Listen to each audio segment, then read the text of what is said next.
Nous sommes aujourd'hui réunis pour dire tout simplement la liberté de création doit être totale, la laïcité doit être respectée et personne n'imposera une vérité révélée par la force.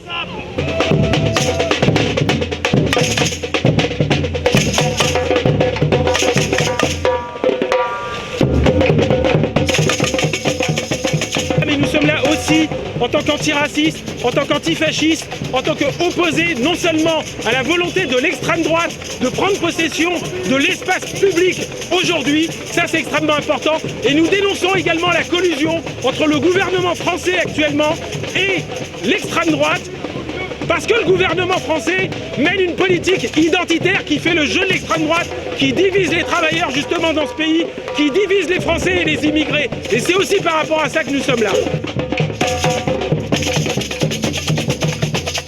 On va dessus. Ah, c'est chouette, la réveillée en or, c'est formidable, t'as une ambiance formidable. On ne peut pas s'empêcher de danser. Là, il y a une offensive des intégristes vraiment sérieuse. Hein. Ils s'y mettent sur tous les fronts. L'éducation, la culture, les centres d'IVG. Et comme Sarkozy leur fait un bond d'or, hein, en supprimant 150 centres d'IVG, évidemment, ils se sentent à l'aise. Hein. Là, en fait, en face, il y a le cinéma Saint-Michel, dans lequel ils ont fait une attaque et dans lequel il y a eu un mort précédemment. Donc les intégristes ne sont pas des non-violents. Donc on proteste parce qu'on sait comment ça commence et la preuve, on sait comment ça peut finir. Donc voilà. Il y a état d'urgence, même le dimanche, on doit quand même... Ouais, le mouvement social ne doit pas s'arrêter pendant toute la période. Et je crois qu'il n'y a pas de pause. C'est pas parce qu'il y a une séquence politique qui s'ouvre, avec, comme je le disais hier, l'offensive de différentes extrêmes droites, que pour autant on ne doit rien dire. Non, on ne peut pas regarder Drucker, c'est fini Drucker. Maintenant il faut manifester, il faut aller dans la rue. C'est quoi la goutte d'eau? Les déclarations de Guéant? Oui, Guéant, les UMP populistes là, qui veulent remettre un peu d'ordre moral dans soi-disant le bordel ambiant.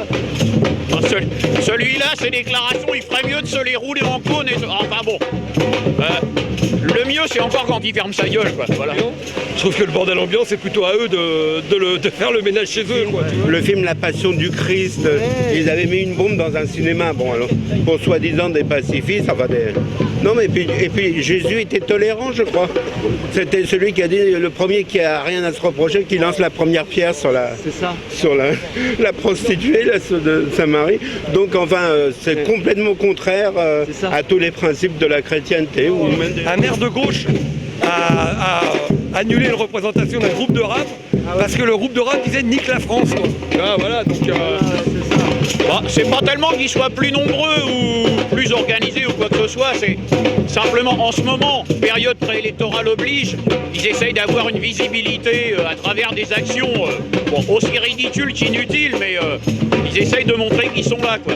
Quand on sait la façon dont le locataire de l'Élysée les drague ouvertement, ça leur donne envie de sortir dans la rue, quoi. Avant on brûlait des livres, maintenant on va brûler peut-être même les cinéastes et les auteurs, enfin bon, c'est n'importe quoi. Hein, aujourd'hui, plus précisément, c'est contre les tentatives de certains groupuscules, on va dire d'extrême droite religieuse, pour faire interdire une pièce de théâtre.